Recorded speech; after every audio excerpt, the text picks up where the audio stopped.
Bismillahirrahmanirrahim. Assalamu alaikum dear students. Today the date is 5th June and the day is Friday.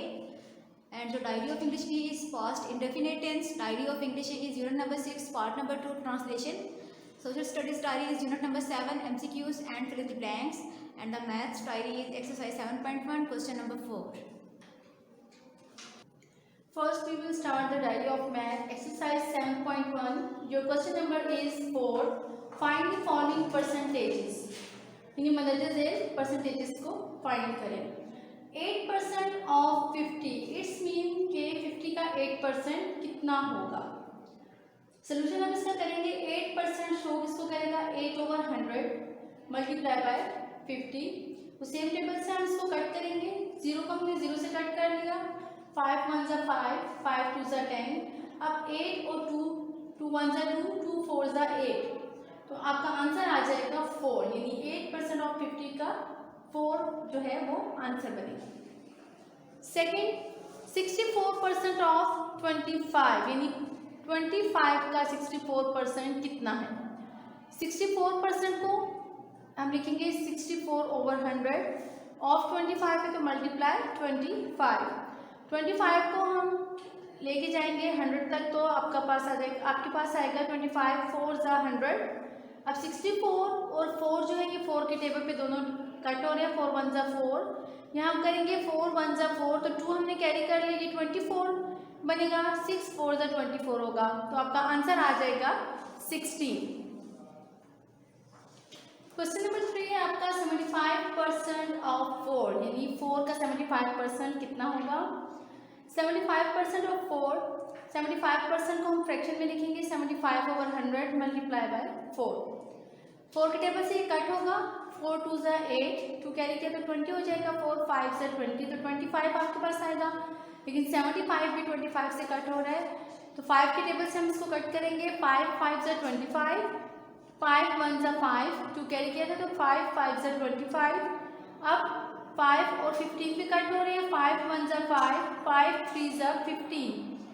अब सिर्फ आपके पास 3 जो है वो रिमेन है तो आपका 3 आंसर आ जाएगा. यानी 4 का 75% कितना होता है 3.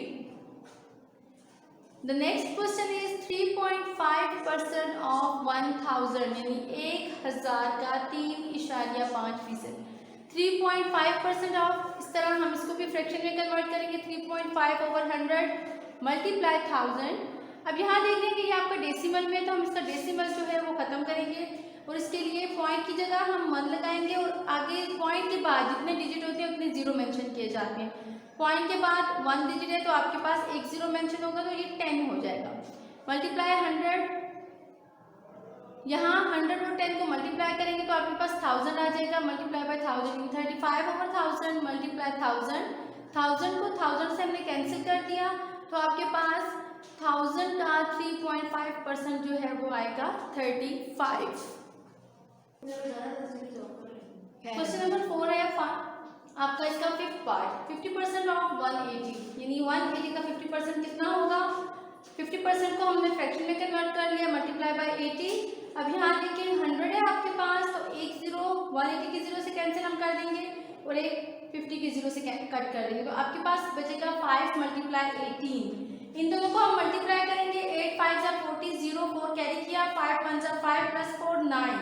आंसर आपके पास आएगा 90. पार्ट 6 90% ऑफ 190 यानी 190 का 90% कितना होता है. 90% ऑफ 190 इसको भी हमने फ्रैक्शन में कन्वर्ट करना है. 90/100 multiply 190.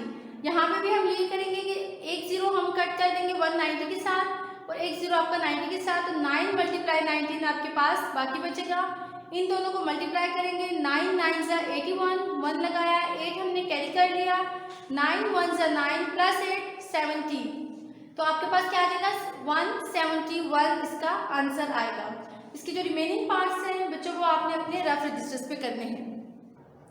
The next diary is of English B and the diary is tense past indefinite tense. Action completed in the past. In this tense any action has been completed in the past यानी कोई भी काम जो past में या माजी में मुकम्मल हुआ हो. उर्दू में ऐसे जुमलों के आखिर में अलिफ छोटी ए या बड़ी ए आता है. अब इसके बेसिक रूल्स में फॉर्म ऑफ वर्ब होगी हेल्पिंग वर्ब। अब हम देखेंगे कि फॉर्म ऑफ वर्ब इसमें कौन सी यूज़ होगी और हेल्पिंग वर्ब कौन सा यूज़ होगा। फॉर्म ऑफ वर्ब इसमें 2 टाइप से यूज़ होंगी। जो सिंपल सेंटेंसेज होंगे उनमें second form of verb use होगी, जबकि जो नेगेटिव और इंटरोगेटिव सेंटेंसेज होंगे उनमें first form of verb use होगी। नेक्स्ट हमारे पास हेल्पिंग वर्ब है। हेल्पिंग वर्ब हम डिड यूज़ करेंगे और हेल्पिंग वर्ब जो है वो सिर्फ नेगेटिव और इंटरोगेटिव में यूज़ होगा, सिंपल सेंटेंस में हेल्पिंग वर्ब यूज़ नहीं होगा। अब हम इसके स्ट्रक्चर की तरफ आते हैं। सिंपल सेंटेंस के स्ट्रक्चर में सबसे पहले हम सब्जेक्ट लिखेंगे। सब्जेक्ट क्या होता है? जो काम कर रहा हो। उसके बाद वर्ब आएगा और सिंपल सेंटेंस में सेकंड फॉर्म ऑफ वर्ब आएगी और उसके बाद ऑब्जेक्ट यानी जिस चीज़ पर काम हो रहा हो। नेक्स्ट नेगेटिव सेंटेंस का स्ट्रक्चर क्या होगा? सबसे पहले सब्जेक्ट आएगा और इसमें हेल्पिंग वर्ब जो है हमारे पास डिड आएगा। अब डिड जो है वो ऑलरेडी सेकंड फॉर्म है, इसलिए इसमें फिर आगे फर्स्ट फॉर्म ऑफ वर्ब जो है वो यूज़ होगी, ठीक है। और डिड के बाद हम नॉट लगाएंगे, then first form of verb and then object. इसी तरह से इंटरोगेटिव सेंटेंस में भी सबसे पहले हमारे पास हेल्पिंग वर्ब आएगा जो कि डिड होगा, देन सब्जेक्ट आएगा, उसके बाद फर्स्ट फॉर्म ऑफ वर्ब, क्योंकि डिड ऑलरेडी सेकंड फॉर्म है तो इसलिए फिर हम यहाँ पर first form of verb use करेंगे एंड लास्ट में ऑब्जेक्ट और इसके लास्ट में हमारे पास क्वेश्चन मार्क आएगा। अब हम इसके एग्जांपल्स देख लेते हैं। अगर हम सिंपल सेंटेंस की एग्जांपल देखें तो फॉर एग्जांपल मेरे पास अगर सेंटेंस है मैंने खत लिखा, आई रोट अ लेटर। अब यहाँ पर अगर आप देखें तो सब्जेक्ट हमारे पास, अगर हम इसके स्ट्रक्चर को भी देखें साथ साथ, तो स्ट्रक्चर में हमने लिखा था subject, second form of verb and object. I हमारे पास क्या आ गया? सब्जेक्ट, रोट क्या है? सेकंड फॉर्म ऑफ वर्ब है, राइट की, ठीक है, ये हमारे पास वर्ब है, तो वर्ब जो है वो क्या है? राइट, एंड राइट की second form of verb wrote होगी एंड देन ऑब्जेक्ट क्या है हमारे पास? लेटर, यानी कि लेटर पर काम हो रहा है। सेकंड इज इंटरोगेटिव सेंटेंस, मैंने खत नहीं लिखा, I did not write a letter. अब इसका स्ट्रक्चर अगर हम देखें तो क्या था? सब्जेक्ट, अब सब्जेक्ट हमने लिख लिया, आई सब्जेक्ट था, ठीक है, उसके बाद हेल्पिंग वर्ब हमारे पास आता है डिड, उसके बाद नॉट आएगा, then first form of verb use होगी क्योंकि did already second form of use कर चुके हैं, और लास्ट में हमारे पास ऑब्जेक्ट आएगा जो क्या है? लेटर है। द लास्ट वन इज क्या मैंने खत लिखा। अब ये कौन सा सेंटेंस है? इंटरोगेटिव यानी सवालिया। Did I write a letter. अब यहाँ पे सबसे पहले हमारे पास हेल्पिंग वर्ब आया did, then first form object आएगा हमारे पास, सॉरी सब्जेक्ट, ठीक है, सब्जेक्ट क्या होगा? I, and then first form of verb हमारे पास आएगी राइट की, एंड लास्ट में हमारे पास सब्जेक्ट आएगा एंड द क्वेश्चन मार्क। अब इंग्लिश भी क्या अपने पास्ट इंडेफिनिट टेंस की एटलीस्ट 15 to 20 सेंटेंसेस जो हैं वो अपनी कॉपी पे लिखने हैं और उसकी प्रैक्टिस करनी है, और ये काम आपने नीट कॉपीज पे करना है। The next ID is of English है the piper who came to Hamelin, ठीक है, पाइपर जो किधर आया था? हेमलाइन एक प्लेस का नेम है उस जगह पे। A long time ago, long time बहुत अरसा, अगो पहले, बहुत अरसा पहले, द टाउन ऑफ हेमलाइन जो हेमलाइन कस्बा था, वाज फिल्ड वो भरा हुआ था विद रैट्स चूहों से। दे वर सो बोल्ड, सो बोल्ड इतने बहादुर थे, that they would crawl out कि वो रेंग कर बाहर आ जाते, इवन यहाँ तक कि ड्यूरिंग द डे दिन के वक्त, टू स्नैच अवे फूड खुराक छीनने के लिए। They would fight with dogs, वो लड़ सकते थे डॉग्स के साथ, एंड कैट्स और बिल्लियों के साथ, and even bite sleeping babies, और यहाँ तक के सोते हुए बच्चों को काट लेते थे। The people were very troubled मुश्किल में थे, लोग बहुत मुश्किल में थे, and they asked the mayor, तो उन्होंने मेयर को कहा टू डू समथिंग कि वो कुछ करे, अबाउट इट इसके बारे में, बट नो वन न्यू, लेकिन कोई नहीं जानता था, what to do with the rats, कि चूहों के साथ क्या किया जाए।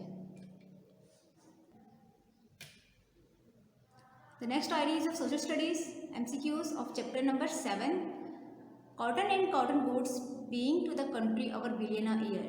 अब जो कॉटन और जो कॉटन गुड्स हैं, कॉटन एंड कॉटन गुड्स जो हैं वो हमारे मुल्क में सालाना कितना पैसा लेकर आती हैं? US dollar 1.5, US dollar 2.5, US dollar 3.5 और US dollar 4। The right answer is US dollar 2.5। The third largest export of Pakistan, अब पाकिस्तान की ऐसी कौन सी तीसरी बड़ी चीज़ है जो हम बाहर के मुल्कों को एक्सपोर्ट करते हैं, यानी कि बाहर के मुल्कों में बेचते हैं? वीट गंदम, राइस चावल, शुगर कैन गन्ना, मिलेट मकई। The answer is rice. मेज इज़ मेनली ग्रोन फॉर, जो मेज है वो हम किस लिए उगाते हैं? एक्सपोर्ट करने के लिए, फ्लोर और उसका आटा बनाने के लिए, एनिमल फूड जानवरों की खुराक के लिए, या फिर ब्रेड रोटी हासिल करने के लिए। And the right answer is animal food, जानवरों की खुराक के लिए। Buffaloes and dash are generally used in country side for pulling cart and trucks, कि जो बफेलोज होते हैं उनको आमतौर पर यूज़ किया जाता है कंट्री साइड, गाँव के इलाकों में, फॉर पुलिंग खींचने के लिए कार्ट्स को, एंड ट्रक्स और हल चलाने के लिए। कैमल्स, ऑक्सन, डंकी और हॉर्स, बफेलोज के साथ ऑक्सन को यूज़ किया जाता है। फिर इन the blanks, maize did not need very rich soil, कि जो मेज होता है, जो मकई है, उसको ज़्यादा अच्छी मिट्टी या जरखेज़ मिट्टी नहीं चाहिए होती है उगने के लिए। Rice needs heavy weight soil, जो राइस होते हैं उनको चाहिए होती है हैवी भारी वेट सॉइल, गीली मिट्टी एंड अ वार्म क्लाइमेट और गर्म मौसम ग्रो करने के लिए। मेज़ is ground mainly in KP and Punjab, जो मेज़ या मकई है वो उगाई जाती है ख़ासतौर पर केपी और पंजाब में।